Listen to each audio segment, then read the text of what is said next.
Victoria's Secret was and still is the largest intimates brand in the world. For most of the past decade, Victoria's Secret has been treated as a cautionary tale, a once dominant brand that failed to evolve as culture and consumers moved on. It was sexy that was very narrow and defined by someone else. And yet, in recent months, the story has changed again. So sometimes this is sexy, Glamorous and envelope pushing. and sometimes this is sexy. Because you're feeling great about yourself. Customer growth has returned. Cultural relevance has reemerged. Everyone on TikTok is losing their minds. Victoria's Secrets. This is the bra you've all been going crazy for, right? The Victoria's Secret fashion show is back, and for the first time in years, it's driving sales. And after a bruising period for the stock, momentum has followed. There were a lot of reasons you could have said no to this job, so why did you say yes? Because I thought it was the transformation opportunity of the industry, of a lifetime. For most of its history, Victoria's Secret didn't just sell lingerie. It sold an aspirational, carefully curated definition of sexy. And for years, that formula worked, turning a mall-based intimate store into one of the most influential global retail brands. As consumer preferences shifted toward comfort, inclusivity, and authenticity, competitors moved quickly to embrace body positivity and digital-first strategies. Victoria's Secret, meanwhile, amid a series of scandals, faced growing criticism that it was increasingly out of step with consumers, particularly younger women. You say Victoria's Secret represented a narrow point of view for a long time.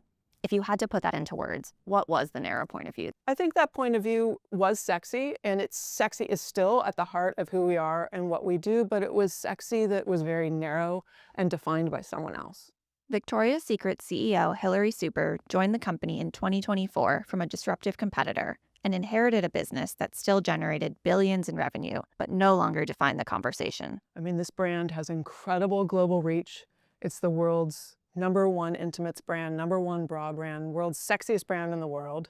There's incredible DNA, incredible reach, and cultural relevance, and it just needed to be brought into this next chapter, needed to be repolished, needed to be modernized, and the two brands needed to be made more distinct. And I just wanted to get my hands on that.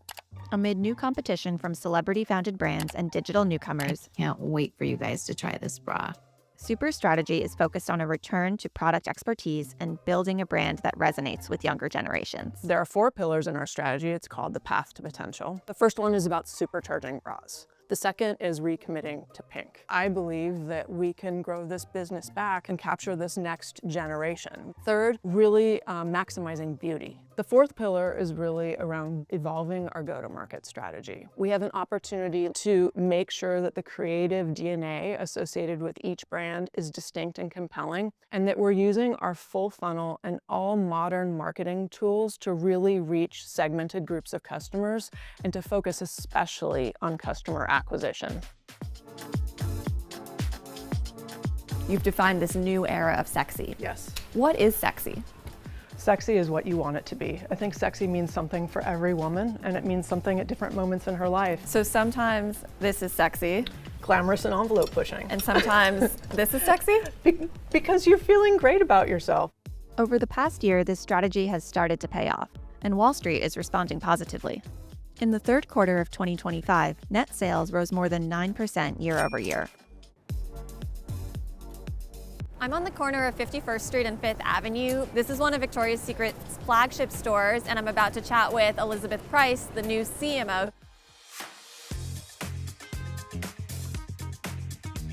It's a Tuesday afternoon right now, and we are still surrounded by people getting their Victoria's Secret fix. There is very few times where the store is not busy at some level. Wow, so how do you get the store ready for Valentine's Day? Oh my gosh, well the team that goes into this is pretty extraordinary.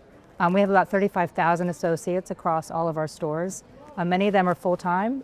We do have some seasonal associates as well. And just a fun fact, every single one of them is trained to be a bra fitter, so it's something we take very seriously. But the team is just passionate about the customer, passionate about bringing the customer and bringing that love of Victoria's Secret to life.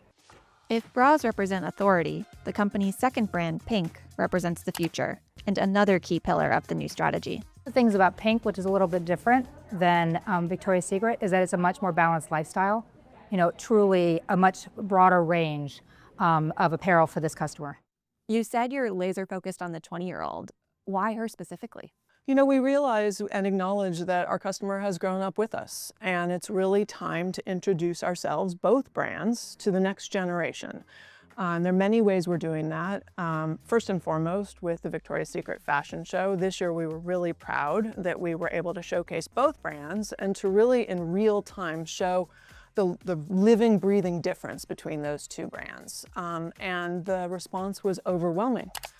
The Victoria's Secret fashion show reached peak cultural relevance in the 2000s as a highly anticipated annual show. But by 2019, shifting consumer expectations and falling ratings made the show feel out of step, leading to its cancellation. Its return in 2024 and evolution in 2025 marked a turning point for the brand, with returning angels and even K-pop stars reflecting the company's updated focus. It's been a few months since the fashion show. What are your biggest takeaways and what has the tangible impact been on the business so far? The tangible impact has been significant.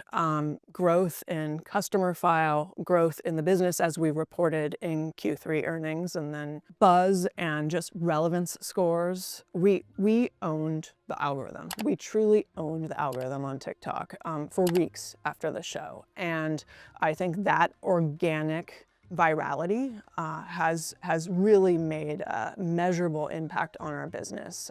It was really interesting to see your international business grow in your most recent earnings, and you included K-pop in the Victoria's Secret fashion show recently. Where are the biggest opportunities for you internationally, and what are they? We will continue to open new stores in our existing regions. We have a few new countries that we're looking to get into. And then I would add that social commerce is emerging as a big opportunity for us. It's a huge driver of our China business at the moment, and we're looking to take that learning and apply it globally. You're executing this turnaround, but at the same time facing some major headwinds, like a net impact of $90 million from your tariff bill. Will tariffs impact the progress you're making here? I don't think so. I think something that we've learned over the last several years is every time a challenge comes to us, whether it's the challenge of COVID-19 or tariffs, we come out on the other side stronger. Has it been challenging? Has it been something we've had to really bond together as a team and figure out how to mitigate? Absolutely.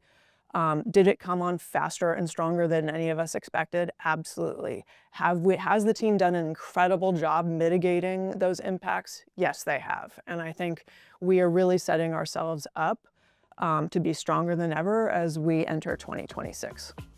Victoria's Secret has regained momentum and is on the way to a promising comeback. We are not going to be for everyone. A brand has to stand for something. Victoria's Secret stands for sexy, glamorous, accessible luxury, and that is who we are.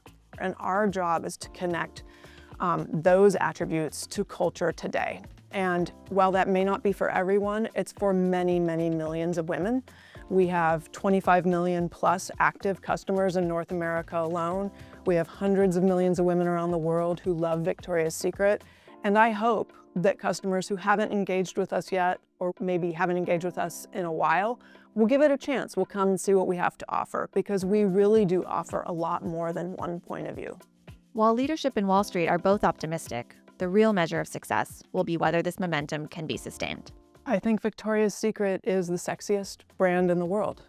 And there's just a lot to love about thinking about what that looks and feels like in this next chapter.